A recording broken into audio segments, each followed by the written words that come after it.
What if I told you? The war between Russia and Ukraine didn't start in 2022. What if the story goes back years, built on power, history, and a deadly struggle for influence? Stay with me, because what you're about to hear will change how you see this conflict forever. Russia and Ukraine were once bound under the Soviet Union.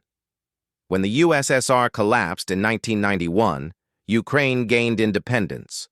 But Moscow never truly let go. Ukraine sits at the crossroads of East and West, a land rich in resources, a gateway to Europe, and most importantly, a symbol of freedom from Russian dominance. For years, Ukraine leaned closer to Europe, seeking ties with NATO and the European Union. And to Russia, that wasn't just politics. It was a direct threat. The first sparks lit in 2014. Protests in Ukraine pushed out a pro-Russian president. Moscow struck back, annexing Crimea and backing separatist forces in eastern Ukraine.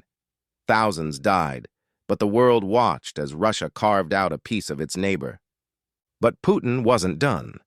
He saw Ukraine slipping further away from his grip, closer to the West than ever before. So in February 2022, Russia launched a full-scale invasion. Tanks rolled in, missiles rained down, cities turned to rubble, and suddenly, the world was dragged into the biggest war in Europe since World War II. But here's the chilling truth. This war isn't just about land. It's about identity, power, and the future of Europe itself. Ukraine is fighting for survival, Russia is fighting for control, and the world is holding its breath, because the outcome could shift global power forever. So I ask you, how does this end?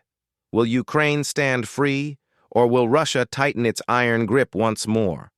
If you found this breakdown eye-opening, hit subscribe and share this video, because the world needs to understand the real story behind this war.